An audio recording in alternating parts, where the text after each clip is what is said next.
Thank you. Well, if you're on the mailing list at our headquarters, Unity Worldwide Ministries, you probably received this booklet this week, Release and Renew. It's the beginning of Lent, and Lent always sneaks up on me. I guess as a child it was always sort of traumatic, so I try to ignore it. When I grew up, it was all about suffering and sacrifice, you know. And it was so refreshing to come into Unity. And now, especially when we're reading the book, by the way, this book, Dying to Be Me by Anitas, they're sending them out. And so those who have ordered them through the bookstore, they will be here this week. If you check in this week, you can stop by any time to pick them up. But we have plenty of time to read them because it's a quick read. And once you start it, you won't be able to put it down. But I love comparing, you know, the traditional idea of Lent being sacrifice and suffering, and to her idea of what she learned on the other side about how we should be living on this planet.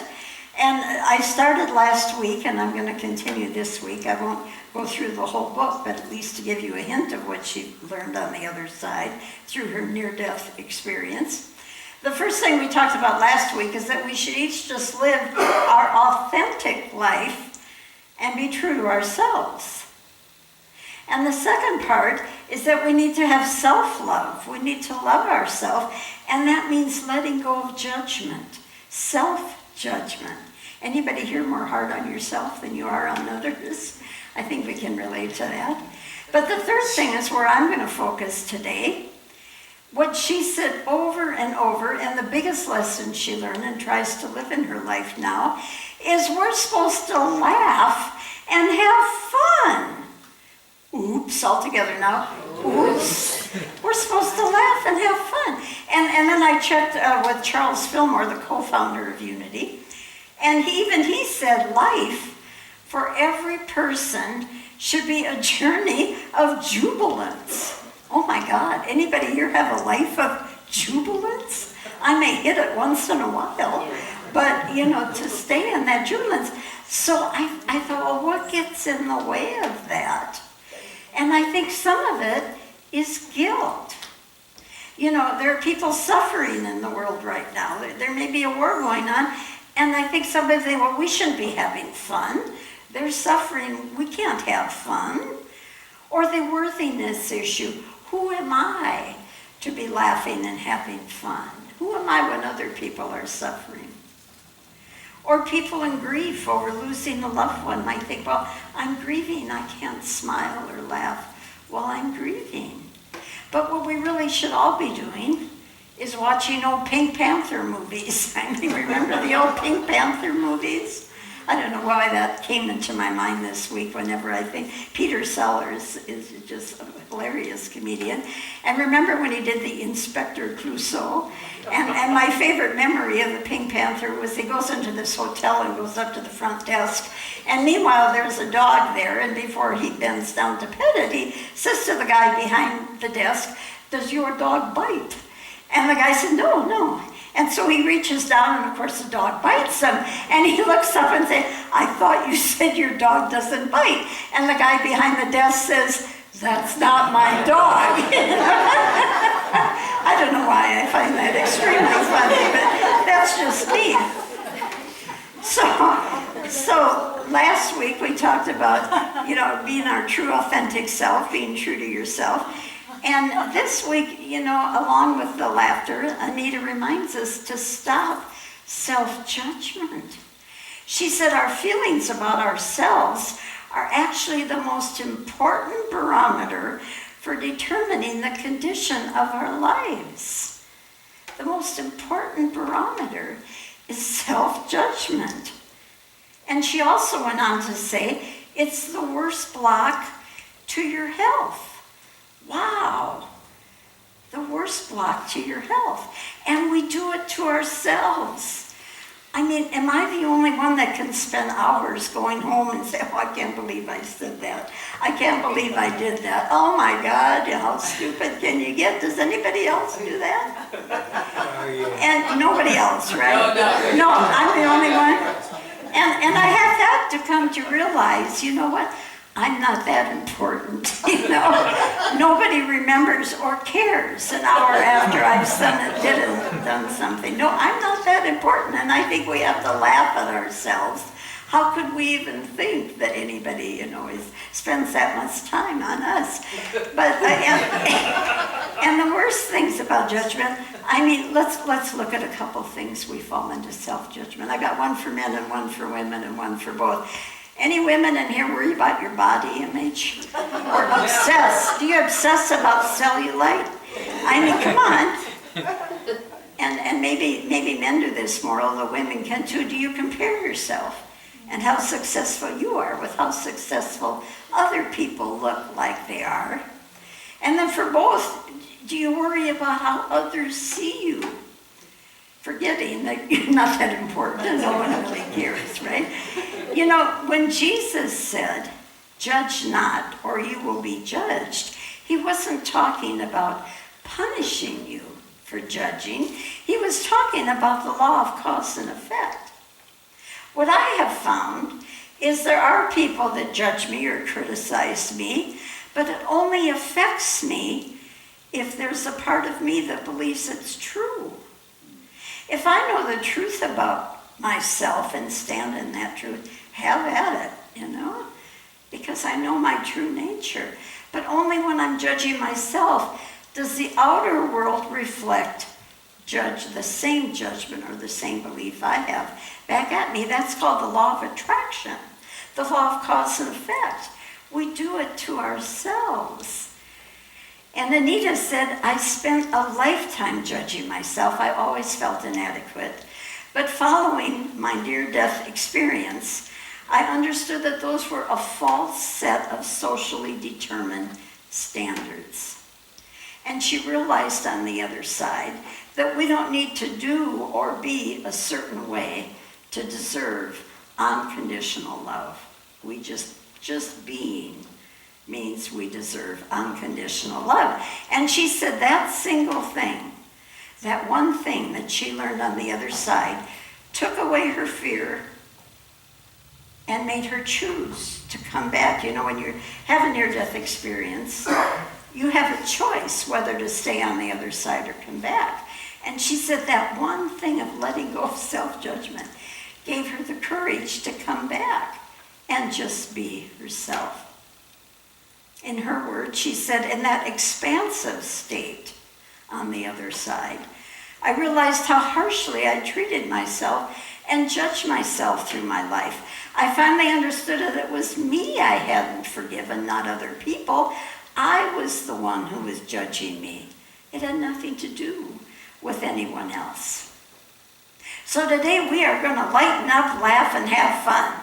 Are you ready for my jokes? Yes. They're really bad. They are really bad.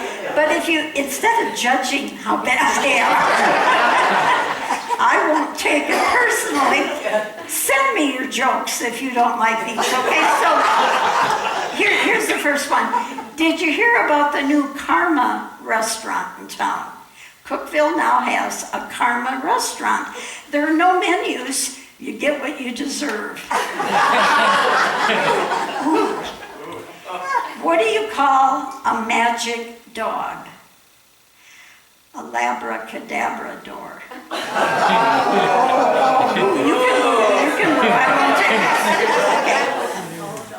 Okay. You know, Anitas said the biggest thing she learned from the other side is life isn't supposed to be a struggle.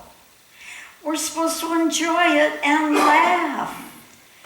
And that took me back to my first book I ever bought at the Unity bookstore at Unity Village, our headquarters in Kansas City or Lee Summit, Missouri. I didn't have much money and it was only $2, so I bought it. That was back when I was cheap TK, so you know I've come a long way. But remember that, all right? Anyway, I have kept this booklet with me for all those years. That was over 30-some years ago. And it's Stuart Wilde, who was a British guy with a strange sense of humor. But there's a picture of him sleeping on a hammock. And the title is Life Was Not Meant to Be a Struggle. Just a gentle progression from one point to another, much like walking through a valley on a sunny day. Wow, is your life like that? Yeah. Yeah, who said yes? A gentle progression from one thing to just like walking through a valley on a summer day. If it's not, how about more humor? What did your left eye say to your right eye? I see you. What was that? I see you. I see. Oh, that's good. I like that. My answer is, between you and me, something smells. Okay. Usually it's, why did the chicken cross the road? But this one is, why did the chicken go to a seance? To get to the other side. Okay. Let's talk about food. I was thrilled to read what she discovered on the other side about food, because I happen to be one that enjoys eating far too much. She said, I used to eat really healthy, but I did so out of fear. Now I eat whatever I'm drawn to. I enjoy chocolate, a good wine, or champagne from time to time. I just make sure I have a good time with food and life. I think it's more important to be happy than anything else. Our bodies are a lot more resilient than we give them credit for, particularly if we're happy and not under a lot of stress. Now, I'm not saying go out and drink all day, eat what you want, drink what you want. God knows I need some healthy habits, but I like the idea of doing it out of joy rather than out of fear. I've got to eat right or I'm going to die kind of thing. I once went to, when we were in Arizona, I went to a fanatical lady who was kind of a natural health consultant. And she had read all the books, she was smart, but she was also a bit fanatical, and she started telling me things like, oh, don't eat peanuts or you'll die, don't take iron supplements or you'll get cancer and all that. And I finally stopped her and looked at her and I said, no, I will not put that in my consciousness. You're trying to program me, planting seeds of sickness and death in my consciousness, and I won't do that. And she kind of looked shocked, like nobody had ever talked back to her before. But she was trying to program. Now, I'm not saying don't be healthy. I'm not saying, but I'm saying do it with joy and don't fall into all every year you come up, first eggs were good for you, then they were bad for you, now they're good for you again. Don't fall into that.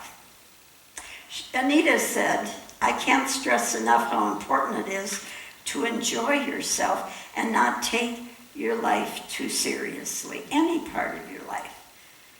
And I've always said, life is far too important to take seriously. Come on, we can't. Laughter is the only way to survive this life. And I'm not denying the pain and the dramas we've all had. I've had my share of pain too.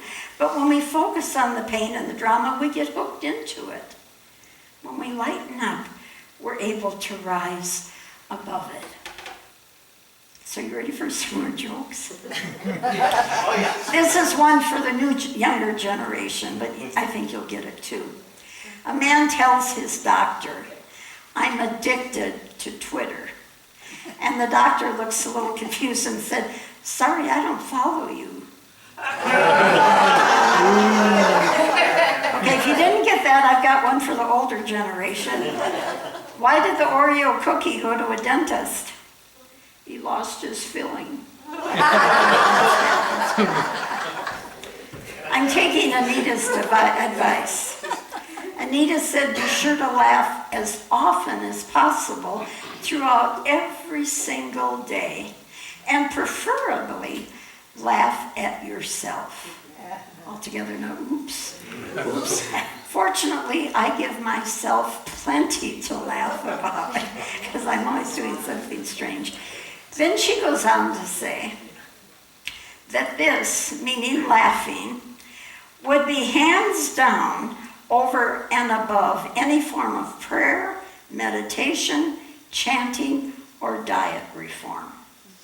Laughing would do you more good than any of that. Is that amazing or what? You see, God isn't a being, but a state of being. And laughter raises our vibration to a higher state of being. Let's practice. Tennessee Chattanooga joke. What do you call a train carrying bubble gum? A choo-choo train. You heard that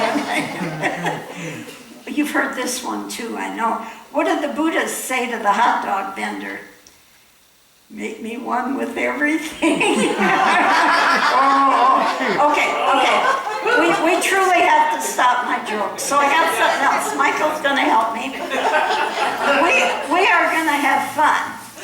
I have a bunch of balloons because there's nothing more fun than balloons. And of course, I would have had to do that. Now, Michael and I are going to throw these at the people in front, and I want you to keep hitting them till they go all the way to the back. Okay? So stand up or sit down, whatever you want to do. Oh my, they go high. Whoops. I got some more. Okay.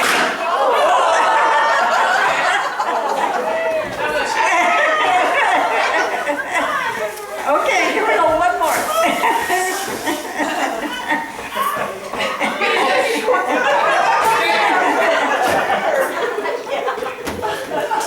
Keep those balloons going all the way to the back.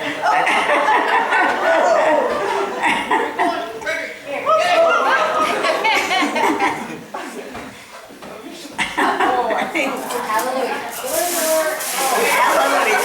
Okay. When they all get back, you may be seen. Do you feel a little lighter? Yeah, there's nothing like getting a cut. Yeah. You know, all these years I thought I had to inspire people, and now I know I just got to blow up balloons and throw them around the room and raise the vibration. That's really all we need to do is laugh. So I'd like to close with Dr. Seuss. This isn't funny, this is serious. From there to here and here to there, funny things are everywhere. Take it away, Deborah. Save me.